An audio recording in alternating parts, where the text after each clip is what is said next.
son mauvais génie. Mr. Hyde ne disait rien, mais en secret n'en pensait pas moins. Je vous dis que je ne suis pas le Dr. Jekyll. Que mon nom est Hyde, Mr. Hyde.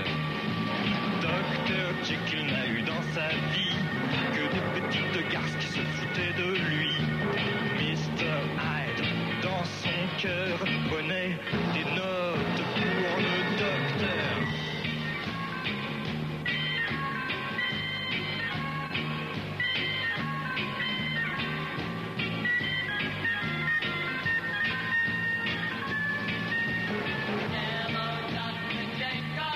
Il n'y a plus de Dr. Jekyll. Mon nom est Hyde, Mr. Hyde. Dr. Jekyll un jour a compris que c'est ce monsieur Hyde qu'on aimait en lui. Mr. Hyde, ce salaud a fait la peau du Dr. Jekyll.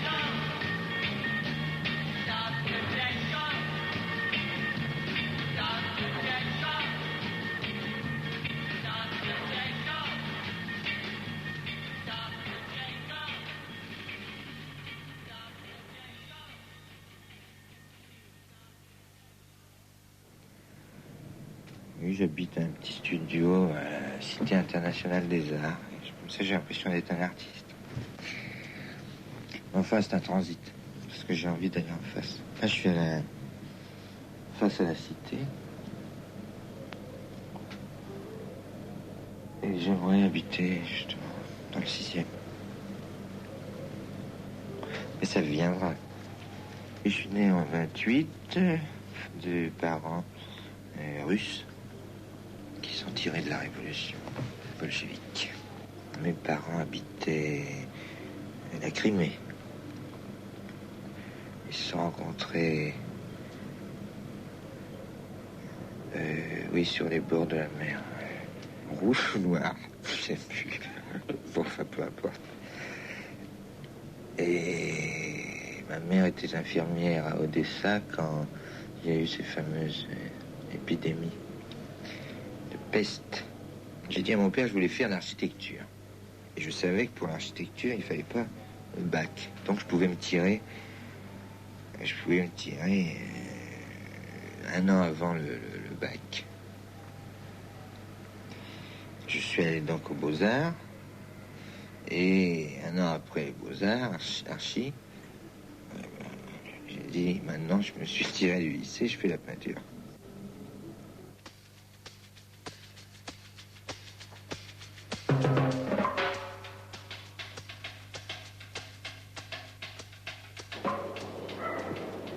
Voilà, on est à Montparnasse, je fais de la peinture.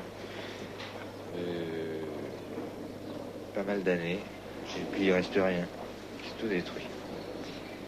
J'ai commencé à 13 ans parce que mon père il voulait que je sois peintre. Il n'avait pas réalisé les difficultés que ça impliquerait par la suite, évidemment. Parce que lui avait fait de la peinture en Russie, et puis un jour, une histoire rocambolesque, très slave, on lui pique ses toiles. Il s'était assoupi dans le transsibérien. Il s'est juré donc depuis de ne plus toucher à un pinceau. Ce qu'il a fait. Alors il a donc reporté ça sur moi, ses ambitions.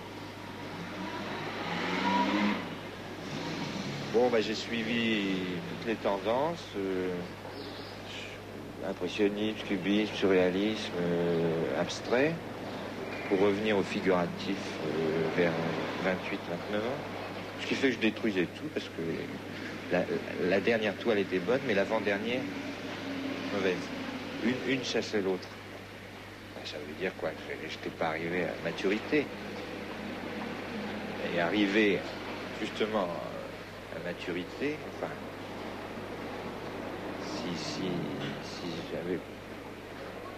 si j'avais eu quelque chose vraiment dans le ventre, je crois que j'aurais pas abandonné. Je m'inventais des excuses. Par exemple, je trouvais que la bohème était anachronique. Bon, on pouvait pas et on ne peut pas actuellement échanger une toile contre un pain de livres.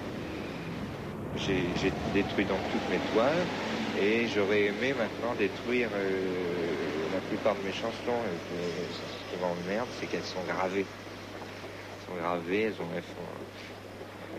j'ai le don d'ubiquité.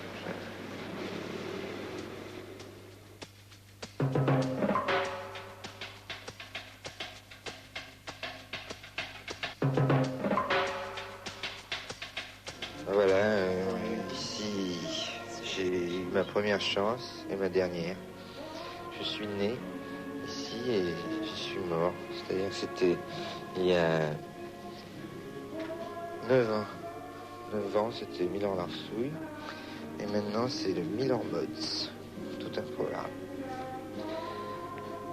J'étais pianiste.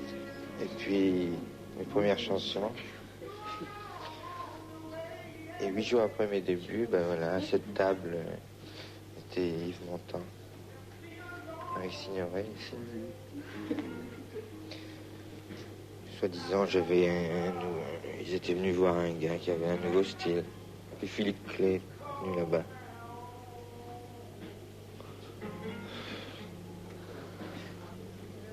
Et puis les producteurs de maisons de disques qui m'ont... et tout a démarré. C'est sur les chapeaux de roue.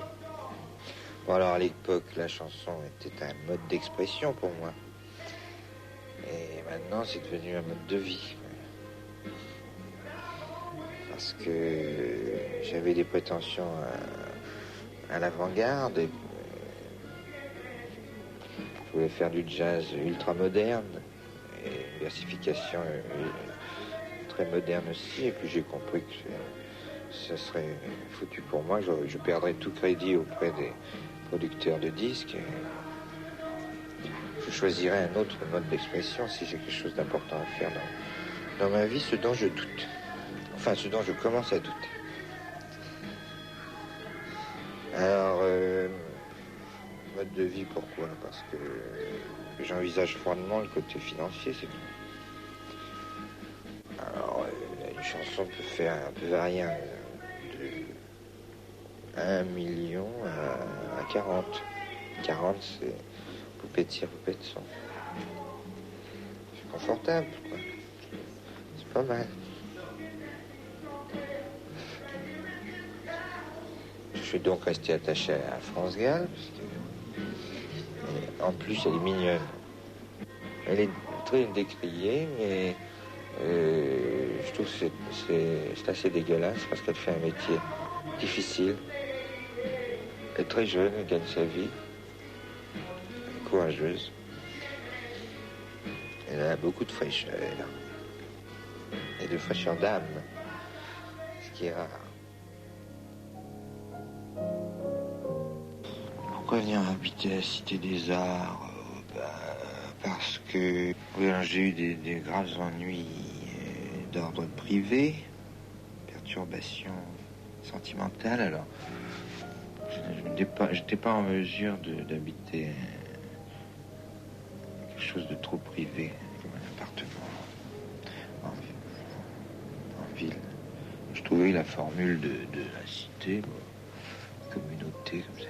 Enfin, perdu dans une communauté, puisque je suis assez sauvage, m'allait. Ça collait. C'est le transit, quoi. Voilà, ici, c'est l'étage des musiciens, alors on entend Chopin, Stravinsky, Bartók, dans le couloir. D'ailleurs, ça me rappelle ma première jeunesse, puisque mon père me réveillait avec Chopin. Il faisait des gammes, il jouait Chopin, il jouait... Oui, des préludes de Chopin que j'entends ici chaque jour. J'ai l'impression de faire un flashback de 25 ans, 30 ans même. Il y a un décalage, quoi. Je suis le gars qui gagne beaucoup d'argent avec des choses pas sérieuses, puis eux, ils ont des difficultés et ils font des choses sérieuses. Ce qui fait que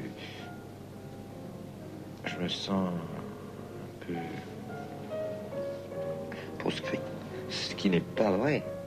C'est moi qui prends une position d'agressivité parce que je me sens coupable. C'est tout. Alors il paraît que ils prétendent que je suis pêcheur, mais en réalité c'est faux. C'est moi qui me sens pas bien dans ma peau.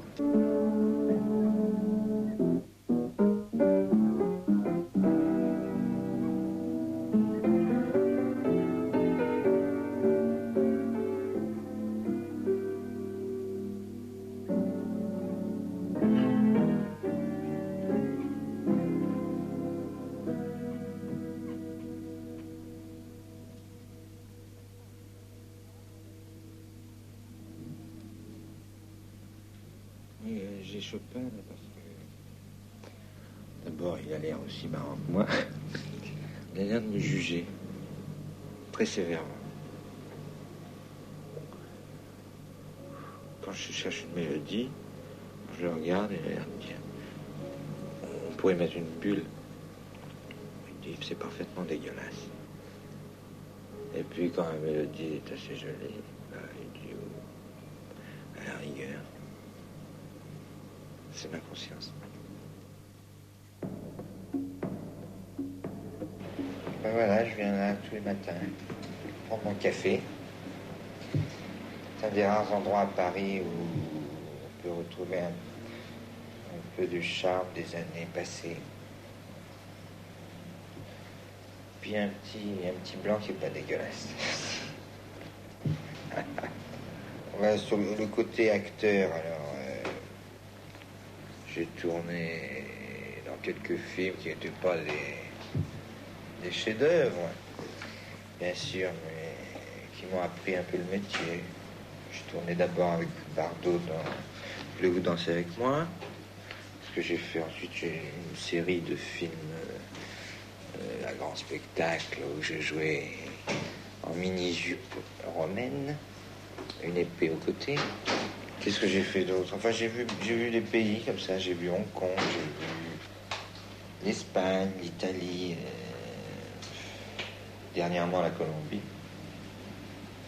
puisque j'ai tourné avec Gene Seberg. Alors les rôles assez difficiles, difficiles, des rôles de méchants. Mais le dernier, plus un tueur assez sympathique. Alors ça, c'est un côté du cinéma, l'autre côté, c'est la musique de film. Il y a des messieurs en scène qui me disent ici, ça passe pas, ils sont lents, un peu de musique. C'est pas pour ça que ça passe mieux. Ben, c'est pas vrai. D'ailleurs, un très bon film doit se passer de musique. Je dis ça contre mon intérêt. Mais...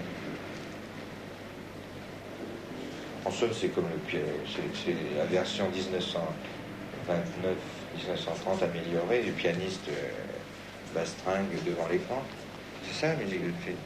Alors ici, c'est tragique. Et ici, sirop, parce qu'ils vont s'embrasser.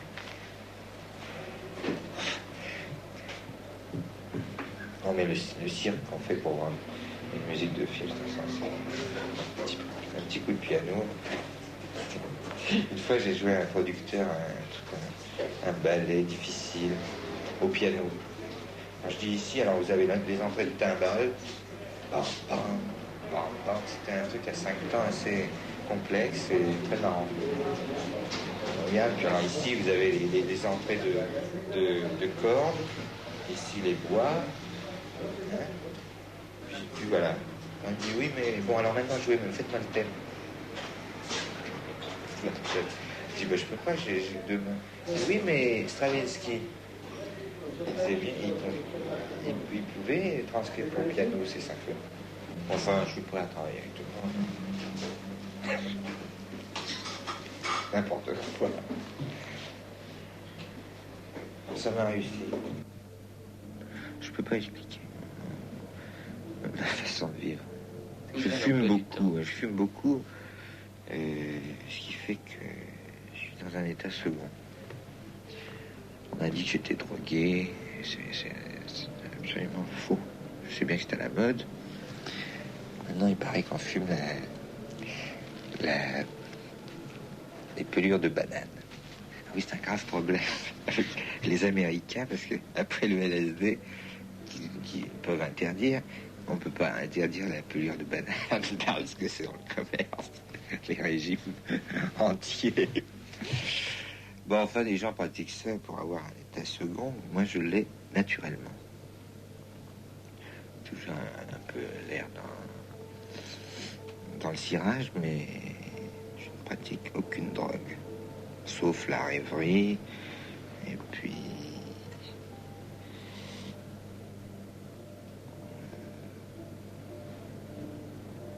je sais pas, c'est indéfinissable.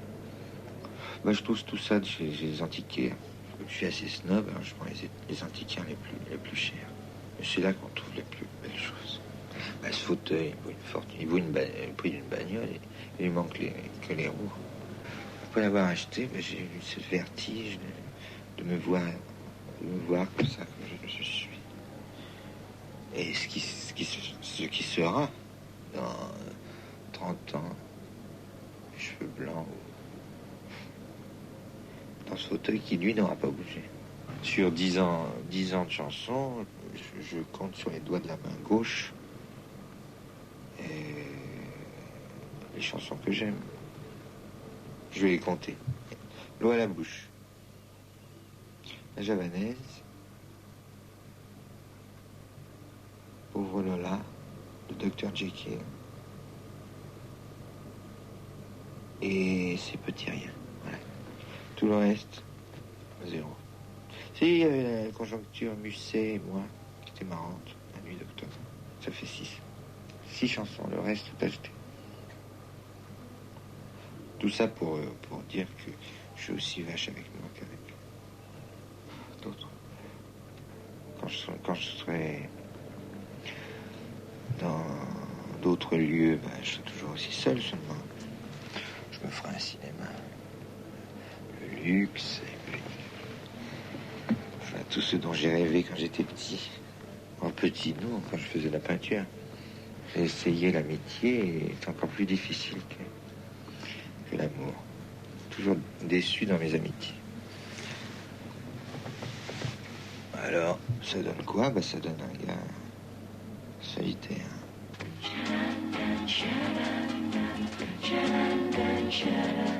J'avoue, j'en ai bavé, pas vous, mon amour.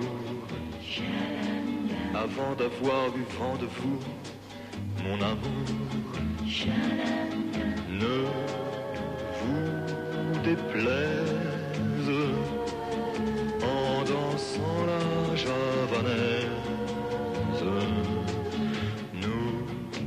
Nous aimions le temps d'une chanson.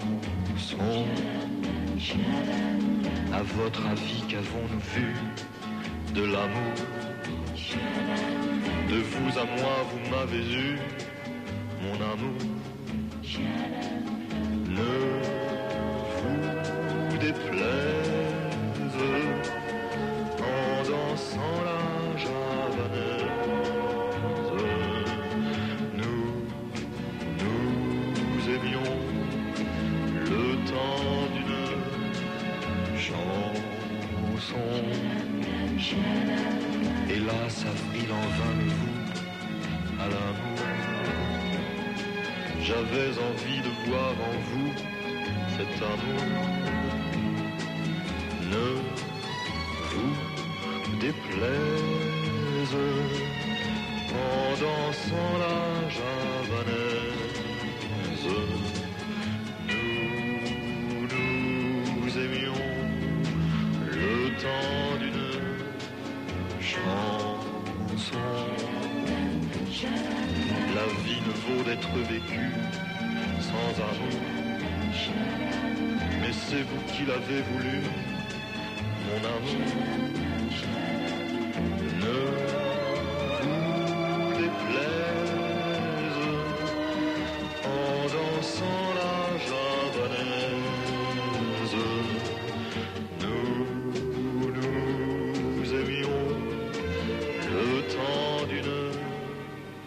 chanson.